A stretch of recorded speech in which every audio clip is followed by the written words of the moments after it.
Jadi assalamualaikum warahmatullahi wabarakatuh. Sebelumnya perkenalkan kami dari kelompok 3 Behavior Finance. Jadi kelompok kami beranggotakan dari 5 orang. Saya sendiri Hengki Sonanda dan rekan-rekan saya yaitu Muhammad Ridwan, Jahpal Hizbullah, Sauda Afiana dan Indah Desi Sutriani. Jadi kelompok kami di sini membawakan materi yaitu illusion control bias. Jadi illusion control bias ini adalah kecenderungan seseorang untuk meyakini bahwa dirinya memiliki kendali atau pengaruh lebih besar terhadap suatu peristiwa dibandingkan kenyataannya. Dengan kata lain, individu merasa bisa mengendalikan hasil dari situasi yang sebenarnya ditentukan oleh faktor acak atau di luar kendalinya. Sebagai contoh, investor merasa yakin bisa memprediksi naik turunnya harga saham hanya berdasarkan intuisi, meskipun pasar sangat dipengaruhi faktor eksternal yang kompleks. Terima kasih. Selanjutnya yaitu ciri-ciri ilusi control bias.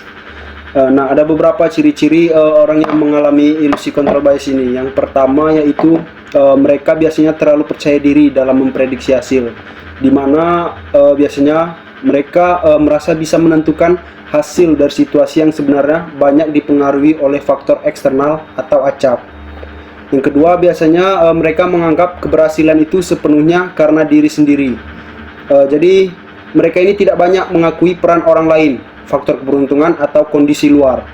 Nah, ciri-ciri yang ketiga yaitu biasanya mereka meremehkan risiko dan faktor eksternal karena mereka menganggap keberuntungan itu faktor dari dalam. Jadi mereka tidak terlalu memperdulikan faktor eksternal dan sering meremehkan.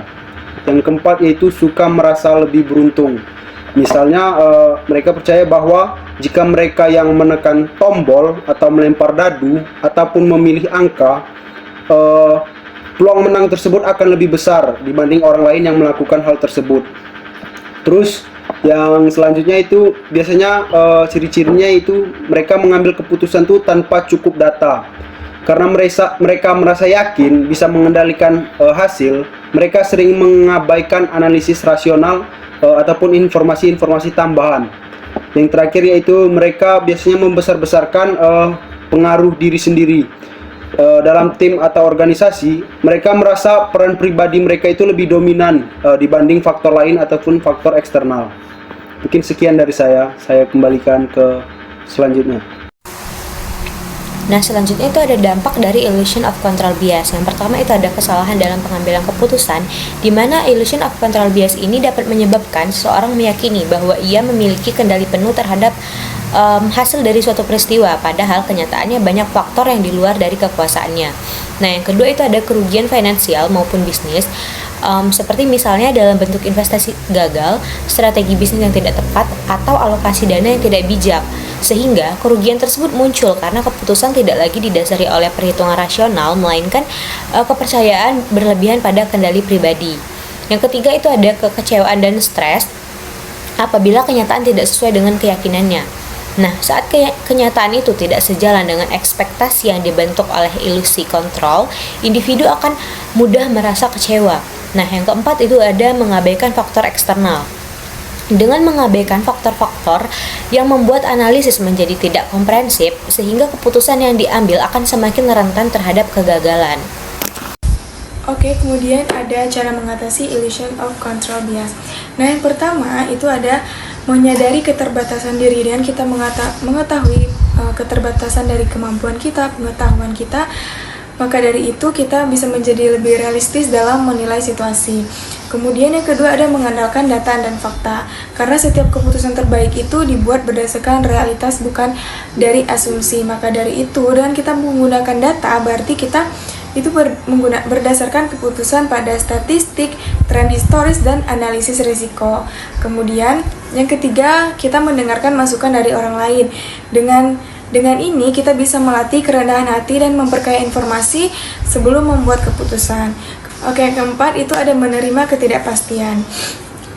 Dengan menerima bahwa hasil tertentunya nanti bisa saja di luar kontrol kontrol kita, maka kita bisa lebih tenang dalam menghadapi hasil yang buruk, kemudian juga tidak terlalu larut dalam kemenangan karena menyadari unsur keberuntungannya saja.